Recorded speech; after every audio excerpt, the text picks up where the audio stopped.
Nancy, bonjour. Bonjour, Bienvenue. bienvenue. Bon, de quoi parlons-nous aujourd'hui? Bon, de quoi parlons-nous? Non, pardon. On parle de la lettre de motivation. Et c'est important ça, de bien rappeler des conseils pratiques. La lettre de motivation, il y a des choses à faire et des choses à ne pas faire. Ah, qu'est-ce que je suis déçue. Pourquoi? Bon, parce que qu'est-ce que c'est pas bien, les lettres de motivation qu'on reçoit. C'est une catastrophe. Alors, on va essayer de faire court parce qu'on est sur un format court. La lettre de motivation, elle est pas là pour que vous parliez de vous. Le but, c'est pas de dire moi, je suis capable de, moi, je suis diplômé de ceci, moi, je veux rejoindre votre entreprise. Non, trop de moi tue la motivation.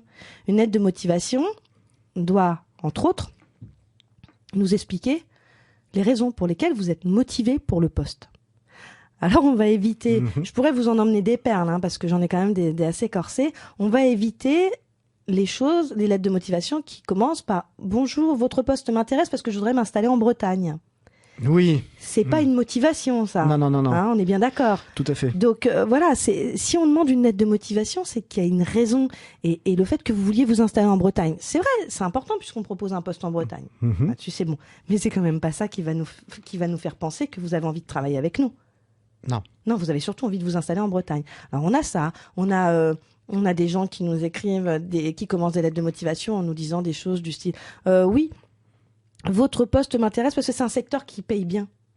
Là aussi. Là aussi, la motivation, on la met pas forcément au même endroit, quoi. Il faut parler de l'entreprise à qui on s'adresse ou pas trop parler de soi, en fait. Non, on commence surtout pas par parler de soi. Parce qu'à la limite, vous, on sait déjà beaucoup de choses, on a votre CV. Sur le CV, le CV est vendeur. Ouais, voilà, exactement. Donc, à un moment ou un autre, ce qu'on a besoin de valider, c'est que vous êtes vraiment intéressé par le poste et pourquoi vous répondez pas. Alors, écoutez, je sais plus quoi dire. Ça fait combien de temps qu'on co-anime tous les deux cette rubrique? 2 ans maintenant? Ça va faire 2 ans. Ça fait combien de temps que je répète toujours la même chose?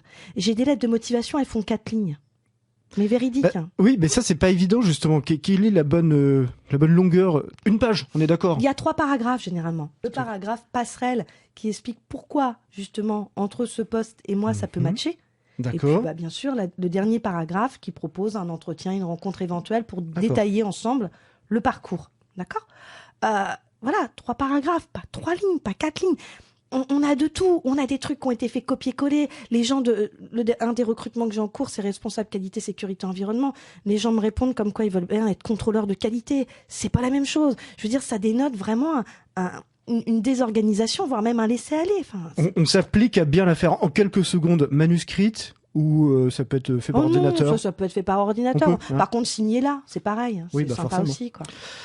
Et vous reviendrez demain matin, Nancy? Toujours aussi désespéré, oui, je reviens demain matin. Voilà, parfait. À demain, merci.